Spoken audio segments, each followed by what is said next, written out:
Welcome to my channel. ನಮ್ಮ ಚಾನಲ್ಗೆ subscribe ಮಾಡ್ಕೊಳ್ಳಿ. ನಿನಗಾಗಿ ಸೋಮವಾರದ ಪೂರ್ತಿ ಸಂಚಿಕೆಯಲ್ಲಿ ಏನಾಗುತ್ತೆ ಅಂತ ಈ ವಿಡಿಯೋದಲ್ಲಿ ನೋಡೋಣ.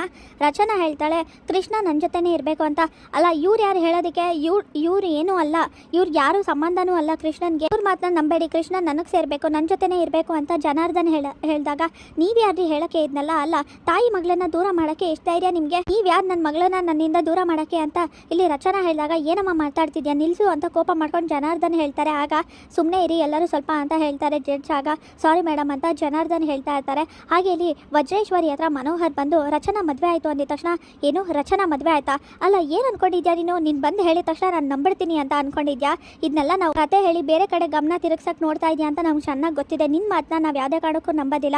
ರಚನಾ ನನ್ನ ರಚನೆ, ನಾನು ಹೇಳಿದ ಮಾತನ್ನ ಅವಳು ಯಾವುದೇ ಕಾರಣಕ್ಕೂ ಮೀರೋದಿಲ್ಲ, ನಾನು ಹಾಕಿದ ಗೆರೆನೂ ದಾಟೋದಿಲ್ಲ. ಇನ್ನು ಅವಳು ಮದುವೆ ಆಗೋದ ಸಾಧ್ಯನೇ ಇಲ್ಲ. ಈ ತಾಯಿ ಇಲ್ಲದೆ ಅವಳೇಗೆ ಮದುವೆ ಆಗ್ತಾಳೆ ಅಂತ ವಜ್ರೇಶ್ವರಿ ಹೇಳಿದಾಗ, ಏನಂದ್ರಿ ಅದಕ್ಕೆ ಇನ್ನು ಯಾವ ಕಾಲದಲ್ಲಿ ಇದ್ದೀರಾ ನೀವು? ನಿಜವಾಗ್ಲೂ ನಿಮ್ಮನ್ನ ನೋಡಿದ್ರೆ ನಗು ಬರ್ತಿದೆ. ರಚನಾ, ನೀವು ತೋರಿಸಿರೋಂಥ ಹುಡುಗ ಬೇಡ ಅಂತ ಮದುವೆಯಿಂದ ಎದ್ದು ಹೋಗು ಆಯಿತು. ಜೊತೆಗೆ 3 ದಿನದಿಂದ ಎಲ್ಲೂ ಕಾಣಿಸ್ತಾ ಇರಲಿಲ್ಲ. ನಿಮ್ಮ ಹತ್ರ ಏನಾದ್ರು ಬಂದು ಮಾತಾಡಲ್ಲ? ನಿಮ್ಮ ರಚನೆ ಅಂತ ಹೇಳಿದ್ಮೇಲೆ ನಿಮ್ಮ ಹತ್ರ ಬಂದು ಏನಾದ್ರು ವಿಷಯ ಹೇಳಬೇಕು, ನಿಮ್ಗೆ ಗೊತ್ತಿರಬೇಕಲ್ವಾ? ಆದರೂ ಕೂಡ ರಚನಾ ಬಂದು ಹೇಳಲಿಲ್ಲ. ನೀವೇ ನ್ಯೂಸರ್ ಹತ್ರ ಹೇಳಿದಾಗ ರಚನಾ ಮದುವೆ ಆಗಿ ಬರ್ತಾಳೆ, ಅವಳು ಕುತ್ತಿಗೆಯಲ್ಲಿ ತಾಳಿ ಇರುತ್ತೆ, ನಿಮ್ಗೆ ಸರ್ಪ್ರೈಸ್ ಅಂತ. ನಿಮ್ಗೂ ಸರ್ಪ್ರೈಸ್ ಆಗುತ್ತೆ. ಅವಳು ತಾಳಿ ಕಟ್ಕೊಂಡೇ ವಾಪಸ್ ಮನೆಗೆ ಬರೋದು, ನೋಡ್ತಾ ಇರಿ ಅಂತ ಮನೋಹರ ಹೇಳಿದಾಗ, ಏನು ಹೇಳ್ತಿದ್ದೀರಾ? ದಯವಿಟ್ಟು ಹೇಳಿ, ರಚನಾ ಯಾರನ್ನ ಮದುವೆ ಆಗಿದ್ದಾರೆ, ಯಾರು ಅಂತ ಹೇಳಿ ದಯವಿಟ್ಟು ಅಂತ ಆರತಿ ಹೇಳಿದಾಗ ಗೊತ್ತಾಗುತ್ತೆ. ಸಮಯ ಬಂದಾಗ ಅದೇ ಎಲ್ಲರೂ ಗೊತ್ತಾಗುತ್ತೆ ಅಂತ ಮನೋಹರ ಹೇಳ್ತಾರೆ. ಅಶ್ವಿನ್ ತಂದೆ ಹೇಳ್ತಾರೆ, ನನ್ನ ಸೊಸೆ ಯಾರನ್ನ ಮದುವೆ ಆಗಿದ್ದಾಳೆ, ನಿಜ ಹೇಳು, ಸುಮ್ಮನೆ ಹೇಳ್ತಿದ್ಯಾ ಅಲ್ವಾ? ಅವಳು ಮದುವೆ ಆಗಿಲ್ಲ, ಬೇಕು ಅಂತ ಕತೆ ಕಟ್ತಿದ್ಯಾ ಅಲ್ವಾ? ಎಲ್ಲಿದ್ದಾಳೆ ನನ್ನ ಸೊಸೆ, ಹೇಳು ಅಂತ ಇಲ್ಲಿ ಅಶ್ವಿನ್ ತಂದೆ ಕೇಳ್ತಿರ್ಬೇಕಾದ್ರೆ, ನೀನು ಎಷ್ಟೇ ಹೇಳಿದ್ರು ಅಷ್ಟೇ, ಅವಳು ಬರೋವರೆಗೂ ನಾನು ಏನು ಹೇಳಲ್ಲ, ಅವಳೇ ಬಂದು ಎಲ್ಲ ವಿಷಯನೂ ಹೇಳ್ತಾಳೆ, ಒಟ್ಟಿನಲ್ಲಿ ಅವಳು ಮದುವೆ ಆಗೇ ಬರೋದು ಅಂತ ಮನೋಹರ್ ಹೇಳ್ತಾರೆ. ಜಡ್ಜ್ ಹತ್ರ ಹೇಳ್ತಾರೆ, ಇವರಿಬ್ರು ಮದುವೆ ಆಗಿದ್ದಾರೆ ಅಂತ ನಂಬಕ್ಕಾಗೋದಿಲ್ಲ ನನಗೆ, ನಾನು ನಂಬೋದು ಇಲ್ಲ. ಸರಿ ಆಯಿತು, ಯಾವಾಗ ನೀವು ಮದುವೆ ಆದ್ರಿ ಅಂತ ನನಗೆ ಗೊತ್ತಾಗಬೇಕು, ಇವ್ರನ್ನೇ ಹೇಗೆ ನಾವು ಸಾಕ್ಷಿ ಅಂತ ತೊಗೊಳಕ್ಕಾಗತ್ತೆ ಅಂತ ಜನಾರ್ದನ್ ಹೇಳಿದಾಗ, ಅಲ್ಲ ತೊಗೊಳ್ಳೇಬೇಕು, ಯಾಕಂದರೆ ಎಲ್ಲೋ ಇಲ್ದೇ ಅಂತ ರಕ್ಷಿತ್ನ ಕರ್ಕೊಂಡು ಬಂದು ಸಾಕ್ಷಿ ಅಂತ ಹೇಳಿದ್ರಿ, ಹಾಗೆಯೇ ಇವ್ರನ್ನೂ ಸಾಕ್ಷಿ ಅಂತ ತೊಗೋಬೇಕು. ಇದಕ್ಕಿದ್ದಾಗೆ ಬಂದು ಒಂದು ಹುಡುಗಿ ಮದುವೆ ಆಗಿದ್ದೀವಿ ಅಂತ ಬಂದು ಯಾರೂ ಹೇಳೋದಿಲ್ಲ, ಆದರೆ ಈ ಹುಡುಗಿ ಹೇಳ್ತಿದ್ದಾರೆ ಅಂದರೆ ಖಂಡಿತ ಅದು ನಿಜ ಆಗಿರುತ್ತೆ. ಅದು ಇವರು ಸಾಮಾನ್ಯ ವ್ಯಕ್ತಿ ಅಲ್ಲ, ಸೂಪರ್ ಸ್ಟಾರು. ಸುಮ್ಮನೆ ಈ ಥರ ಹೇಳಿದ್ರೆ ಎಲ್ಲ ಕಡೆ ನ್ಯೂಸ್ ಹೋಗುತ್ತೆ ಅಂತ ಇವ್ರಿಗೂ ಗೊತ್ತಿರುತ್ತೆ ಅಂತ ಜಡ್ಜ್ ಹೇಳ್ತಾರೆ. ಹೌದು, ಆದರೂ ಕೂಡ ಇವ್ರ ಮಾತನ್ನ ನಾನಂತೂ ನಂಬೋದಿಲ್ಲ. ಇವ್ರ ಮದುವೆ ಆಗಕ್ಕೆ ಸಾಧ್ಯ ಇಲ್ಲ. ಕೃಷ್ಣನ ಕರ್ಕೊಂಡು ಹೋಗಬೇಕು ಅಂತ ಜೀವ ಮಾಡ್ಕೊಂಡಿರೋ ಪ್ಲಾನ್ ಅನ್ಸುತ್ತೆ ಇದೆಲ್ಲ. ನಿಜವಾಗ್ಲೂ ಇವ್ರು ಮದುವೆ ಆಗಿಲ್ಲ ಅದಂತೂ ನಿಜ ಅಂತ ಜನಾರ್ದನ್ ಹೇಳಿದಾಗ, ಹಾಗಾದರೆ ನೀವು ಸಾಬೀತು ಮಾಡಿ ಅಂತ ಹೇಳ್ತಾರೆ. ಸರಿ, 5 ನಿಮಿಷ ಟೈಮ್ ಕೊಡಿ, ನಾನು ಸಾಬೀತು ಮಾಡ್ತೀನಿ ಅಂತ ಜನಾರ್ದನ್ ಜಡ್ಜ್ ಹತ್ರ ಮಾತಾಡಿ, ನೀವು ಜೀವ ಯಾವಾಗ ಪರಿಚಯ ಆಗಿದ್ದು ಅಂದಾಗ, 1-2 ಸಲ ಪರಿಚಯ ಆಗಿದ್ದೀವಿ. ಅವರು 2 ಸಲ ನನ್ನ ಜೀವನ ಕಾಪಾಡಿದ್ದಾರೆ. ಅದಾದಮೇಲೆ ನನ್ನ ಮದುವೆ ಯಾವುದೋ ಕಾರಣದಿಂದ ನಿಂತೋಯ್ತು, ನಾನು ಅಲ್ಲಿಂದ ಹೊರಗಡೆ ಬರಬೇಕಾಗಿತ್ತು ಮನೆ ಬಿಟ್ಟು. ಅದಾದಮೇಲೆ ಜೀವನ ಮನೇಲಿ ಆಶ್ರಯ ಪಡ್ಕೊಂಡಿದ್ದೆ. ಅದಾದಮೇಲೆ ಗೊತ್ತಾಯಿತು ಅವ್ರನ್ನ ಬಿಟ್ಟಿರೋಕ್ಕಾಗಲ್ಲ ಅಂತ, ಅವ್ರ ಮೇಲೆ ಪ್ರೀತಿ ಶುರುವಾಯಿತು. ಅವ್ರಿಗೂ ಕೂಡ ನನ್ನ ಮೇಲೆ ಪ್ರೀತಿ ಶುರುವಾಯಿತು. ಅದಕ್ಕೆ ಇವತ್ತು ಬೆಳಗ್ಗೆನೆ ನಮ್ಮಿಬ್ಬರು ಮದುವೆ ಆಯಿತು ಅಂತ ರಚನಾ ಹೇಳ್ತಾಳೆ. ಓ ಹೌದಾ, ಸರಿ ಆಯಿತು. ಈ ಫಿಲಮ್ಗೆ ದೊಡ್ಡ ಹೀರೋ ಆಗಿರೋಂಥ ಜೀವ ಅವರೇ, ಬನ್ನಿ ನಿಮ್ಮ ಜೊತೆ ಮಾತಾಡಬೇಕು ಅಂತ ಹೇಳಿ ಜನಾರ್ದನ್ ಮಾತಾಡ್ತಿರ್ತಾರೆ. ನನ್ನ ಮಗಳು ಅಂದರೆ ಮಾಧುರಿನ ನೀವು ಎಷ್ಟು ಪ್ರೀತಿಸ್ತೀರಾ, ತುಂಬ ಪ್ರೀತಿಸ್ತೀರಾ ಅಲ್ವಾ ಅಂದಾಗ, ಹೌದು ತುಂಬಾ ಪ್ರೀತಿಸ್ತೀನಿ ಅಂತ ಹೇಳ್ತಾರೆ.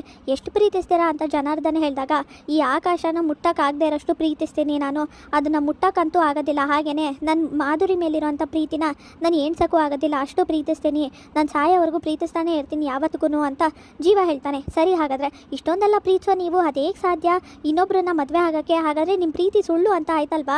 ಒಪ್ಕೊಳ್ಳಿ, ಇದನ್ನು ನನ್ನ ಮಗಳ ಮೇಲಿರೋ ಪ್ರೀತಿ ಸುಳ್ಳು ಅಂತ ಒಪ್ಕೊಳ್ಳಿ ಅಂತ ಜನಾರ್ದನ್ ಹೇಳಿದಾಗ ಜೀವಾಗೆ ತುಂಬಾ ಬೇಜಾರಾಗುತ್ತೆ. ಏನ್ರಿ ಹೇಳ್ತಾ ಇದ್ದೀರಾ ಜನಾರ್ದನ್? ಒಂದ್ಸಲಿ ಪ್ರೀತಿ ಹೋಗಿರೋದು ಇನ್ನೊಂದ್ಸಲಿ ಹುಟ್ಟಬಾರ್ದು ಅಂತ ಏನಾದರೂ ಇದೆಯಾ? ಕಳ್ಕೊಂಡಿರೋರು ಪ್ರೀತಿ ಹಾಗೆ ಇರುತ್ತೆ, ಮತ್ತೆ ಇನ್ನೊಂದು ಪ್ರೀತಿ ಬರಬಾರ್ದು ಅಂತ ಏನಾದರೂ ಇದೆಯಾ ಅಂತ ಮಾತಾಡ್ತಿರ್ತಾರೆ ಜಡ್ಜ್. ಹಾಗಲ್ಲ, ಇವ್ರು ಮದುವೆ ಆಗಿರೋಕ್ಕೆ ಸಾಧ್ಯ ಇಲ್ಲ. ಯಾಕಂದರೆ ಇವರು ನನ್ನ ಮಗಳನ್ನ ಅಷ್ಟೊಂದು ಪ್ರೀತಿಸ್ತೀನಿ ಅನ್ನೋರು ಅದೇಗೆ ಇವ್ರು ಮದುವೆ ಆಗ್ತಾರೆ? ಇವ್ರ ಬಾಯಿಂದ ನಾನು ಕೇಳಬೇಕು, ಇವ್ರು ಮದುವೆ ಆಗಿದಾರೋ ಇಲ್ವೋ ಅಂತ ಸಾಕ್ಷಿ ಬೇಕು ಅಂತ ಜನಾರ್ದನ್ ಮಾತಾಡ್ತಿರ್ತಾರೆ. ಮನೋಹರ್ ಹತ್ರ ಆರತಿ ಮತ್ತೆ ನಿಧಿ ಹೇಳ್ತಾರೆ, ಹೇಳಿ ದಯವಿಟ್ಟು ರಚನಾ ಅಕ್ಕ ಯಾರ ಜೊತೆ ಮದುವೆ ಆಗಿರೋದು, ಯಾರ ಹುಡುಗ ಹೇಳಿ ಅಂತ ದಯವಿಟ್ಟು ಹೇಳಿ ಬಾಬಾ ಅಂತ ಆರತಿ ಕೇಳ್ಕೊತಾರೆ. ಆಗ ದೇವಸ್ಥಾನದಲ್ಲಿ ನಡೆದಿರೋ ಅಂತ ಘಟನೆನ ನೆನ್ಪು ಮಾಡ್ಕೋತಾರೆ. ಇಷ್ಟೆಲ್ಲ ಆಯಿತು ಅಂತ ಅಶ್ವಿನ್ಗೆ ಹೊಡೆದ್ಲು ರಚನಾ ಅಂತ ಹೇಳಿದಾಗ, ನಿಜವಾಗ್ಲೂ ಅಕ್ಕ ಇಷ್ಟೆಲ್ಲ ಮಾಡಲ್ಲ, ಅಕ್ಕ ಅಶ್ವಿನ್ಗೆ ಹೊಡೆದ್ರು ಅಂದರೆ ನಂಬಕ್ಕೆ ಆಗ್ತಿಲ್ಲ ಅಂತ ನಿಧಿ ಹೇಳ್ತಾಳೆ. ನಂಬಲೇಬೇಕು, ಹಾಗೆ ಮದುವೆನೂ ಆಯಿತು ಅಂತ ಹೇಳಿದಾಗ ಮದುವೆ ಆಗಿರೋ ಘಟನೆನ ನೆನ್ಪು ಮಾಡ್ಕೋತಾ ಇರ್ತಾರೆ ದೇವಸ್ಥಾನದಲ್ಲಿ ಏನಾಯಿತು ಅಂತ. ಆಗ ರಚನಾ ದೇವ್ರ ಮುಂದೆ ಕೂತ್ಕೊಂಡು, ದೇವರೇ ಮುಂದೆ ಏನು ಮಾಡಬೇಕು ಅಂತ ಗೊತ್ತಿಲ್ಲ, ಎಲ್ಲದನ್ನು ಬಿಟ್ಟು ಬಂದ್ಬಿಟ್ಟಿದ್ದೀನಿ, ಆದರೆ ಮುಂದೆ ಏನು ಮಾಡಬೇಕು ಅಂತ ನೀನೇ ನನಗೆ ದಾರಿ ತೋರಿಸ್ಬೇಕು ಅಂತ ದೇವ್ರ ಹತ್ರ ಕೂತ್ಕೊಂಡಾಗ ತಾಳಿ ಬೀಳುತ್ತೆ. ಆಗ ಎಲ್ಲರೂ ಶಾಕ್ ಆಗ್ತಾರೆ, ತಾಳಿ ಬಿದ್ದಿದೆ, ಹಾಗಾದರೆ ಮದುವೆ ಕಂಕಣ ಭಾಗ್ಯ ಅನಿಸುತ್ತೆ ಅಂತ ಮಾತಾಡ್ಕೋತಾರೆ. ಏನು ಚಿಕ್ಕಪ್ಪ ಇದು? ಅಲ್ಲ, ನಾನೇನೋ ಕೇಳಿದ್ರೆ ಏನೋ ವರ ಬಂದಿದೆ ನನಗೆ, ದೇವ್ರು ಯಾಕೆ ನನಗೆ ಈ ತಾಳಿ ಕೊಟ್ಟರು ಅಂತ ಗೊತ್ತಾಗ್ತಿಲ್ವಲ್ಲ, ಈ ತಾಳಿನ ಇಟ್ಕೊಂಡು ಏನು ಮಾಡಲಿ, ನನ್ನ ಮುಂದೆ ಏನು ಹೋಗಲಿ, ಹಾಗಾದರೆ ಮದುವೆ ಆಗುವಂಥ ಸೂಚನೆ ಕೊಟ್ಟಿದ್ದ ದೇವಿ ಅಂತ ರಚನಾ ಹೇಳ್ತಾಳೆ. ಹೌದು, ಸೂಚನೆ ಕೊಟ್ಟಿದೆ, ಹಾಗಾದರೆ ನೀನು ಜೀವನ ಮದುವೆ ಆಗಲೇಬೇಕು, ಆಗ್ಲೇ ನೀನು ನೀನು ಸುರಕ್ಷಿತವಾಗಿರೋಕ್ಕೆ ಸಾಧ್ಯ, ನೀನು ಜೀವನ ಮದುವೆ ಆಗುವಾಗ ಎಲ್ಲ ಸರಿ ಹೋಗುತ್ತೆ ಅಂದಾಗ ಏನು ಹೇಳ್ತಿದ್ದೀರಾ ಚಿಕ್ಕಪ್ಪ? ತಾಳಿ ಅಂದರೆ ಹಾಗೆ ಮದುವೆ ಅಂದರೆ ಏನು ಹುಡುಗಾಟನ? ಅಲ್ಲ, ಜೀವನ ಮದುವೆ ಆಗು ಅಂದರೆ ಇದ್ದಕ್ಕಿದ್ದಾಗೆ ಏನು ಹೇಳ್ತಿದ್ದೀರಾ ನೀವು ಅಂತ ರಚನಾ ಹೇಳಿದಾಗ, ನೋಡು ಅಶ್ವಿನ್ ಅಂತೂ ನಿನ್ನ ಬಿಡೋದಿಲ್ಲ. ಈಗ ನೀನು ಎಲ್ಲರ ಮುಂದೆ ಹೋಗಿ ನೀನು ತಾಳಿ ಕಟ್ಕೊಂಡು ಹೋಗಿ ನಾನು ಜೀವನ ಮದುವೆ ಆಗಿದ್ದೀನಿ ಅಂತ ಹೇಳು. ಆಗ ನೀನು ಜೀವನ ಮನೇಲೇ ಇರ್ಬೋದು, ಕೃಷ್ಣನ ಜೊತೆನೂ ಇರ್ಬೋದು, ನೀನು ಖುಷಿಯಾಗಿರ್ತೀಯ. ಇಲ್ಲ ಅಂದರೆ ಆ ಅಶ್ವಿನ್ ನಿನ್ನ ಮದುವೆ ಆಗೋವರೆಗೂ ಬಿಡೋದಿಲ್ಲ. ನಿನಗೆ ಸುಮ್ಮನೆ ಅಪಾಯ. ಜೀವ ಯಾವುದೇ ಕಾರಣಕ್ಕೂ ನಿನಗೆ ತಾಳಿ ಕಟ್ಟಿ ಮದುವೆ ಆಗಲ್ಲ, ಅದಂತೂ ನಿಜ. ಆದರೆ ಈಗ ನೀನೇ ತಾಳಿ ಕಟ್ಕೊಂಡು ಹೋಗು, ತಾಳಿ ಕಟ್ಕೊಂಡು ಜೀವನ ಹೆಂಡತಿ ಅಂತ ಹೇಳು, ಮದುವೆ ಆಗಿದ್ದೀವಿ ಅಂತ ಹೇಳು. ಆಗ ಕೃಷ್ಣನೂ ಉಳಿಸ್ಕೋಬೋದು, ನೀನು ಕೂಡ ಅಶ್ವಿನಿಂದ ಪಾರಾಗ್ಬೋದು. ಇದು ಒಂದೇ ದಾರಿ ಇರೋದು, ಬೇರೆ ದಾರಿ ಇಲ್ಲ ಅಂತ ಇಲ್ಲಿ ಮನೋಹರ್ ಹೇಳಿದಾಗ, ಸರಿ ಆಯಿತು, ಇದು ಒಂದೇ ದಾರಿ, ಕೃಷ್ಣನ್ಗೋಸ್ಕರ ಆದರೂ ಇನ್ನು ಮಾಡ್ತೀನಿ ಅಂತ ತಾಳಿ ಕಟ್ಕೋತಾಳೆ. ಸರಿ, ಈಗ ಮೊದಲು ಕೋರ್ಟ್ಗೆ ಹೋಗಬೇಕು ಬನ್ನಿ, ಅಂದರೆ ನಾವು ಕೃಷ್ಣನ ಸಂಪೂರ್ಣವಾಗಿ ಕಳ್ಕೊಬಿಡ್ತೀವಿ ಬನ್ನಿ ಅಂತ ರಚನಾ ಕರ್ಕೊಂಡು ಹೋಗ್ತಾಳೆ ಮನೋಹರ್ನ ಕೋರ್ಟ್ಗೆ. ಅದನ್ನು ನೆನ್ಪು ಮಾಡ್ಕೊತಿರ್ತಾರೆ ಮನೋಹರ್. ಮಾತಾಡಿ ಯಾಕೆ ಸುಮ್ಮನೆ ಇದ್ದೀರಾ ಅಂತ ಮನೋಹರ್ ಹತ್ರ ನಿಧಿ ಮತ್ತು ಆರ್ತಿಗೆ ಹೇಳಿದಾಗ ರಚನಾ ಬಂದಮೇಲೆ ಅವಳೇ ಹೇಳ್ತಾಳೆ ಯಾರು ಅವ್ರ ಗಂಡ ಅಂತ. ನಾನು ಅಲ್ಲಿವರೆಗೂ ಏನೂ ಹೇಳೋದಿಲ್ಲ, ಹೇಳೋಕ್ಕಾಗೋದು ಇಲ್ಲ ಅಂತ ಮನೋಹರ್ ಹೇಳ್ತಾರೆ. ಹಾಗೆ ಅಲ್ಲಿ ನ್ಯೂಸಲ್ಲೆಲ್ಲ ರಚನಾ ಫ್ಯಾಮಿಲಿ ಕೋರ್ಟ್ಗೆ ಬಂದಿದ್ದಾರೆ.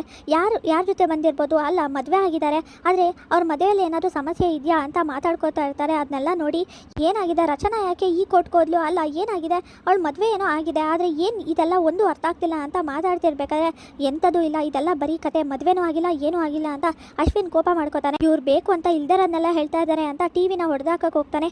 ಏನು ಮಾಡ್ತಿದ್ಯಾ, ಸುಮ್ಮನೆ ಇರು ಅಂತ ಅಶ್ವಿನ್ ತಂದೆ ಹಾಗೆ ಇಲ್ಲಿ ತೇಜ ಇಬ್ರು ಕೂಡ ತಡೀತಾರೆ. ಕೋರ್ಟ್ ಹತ್ರ ಏನು ನಡೀತಿದೆ, ಯಾರನ್ನ ಮದುವೆ ಆಗಿದ್ದಾಳೆ ರಚನಾ, ಒಂದು ಅರ್ಥ ಆಗ್ತಿಲ್ಲ ನನಗೆ, ಮೊದಲು ಹೋಗಬೇಕು, ಕೋರ್ಟ್ ಹತ್ರ ಹೋದರೆ ಎಲ್ಲ ಗೊತ್ತಾಗುತ್ತೆ ನಮಗೆ, ಬನ್ನಿ ಹೋಗೋಣ ಅಂತ ವಜ್ರೇಶ್ವರಿ ಹೇಳಿ ಎಲ್ಲರನ್ನೂ ಕೋರ್ಟ್ ಹತ್ರ ಕರ್ಕೊಂಡು ಹೋಗ್ತಾರೆ.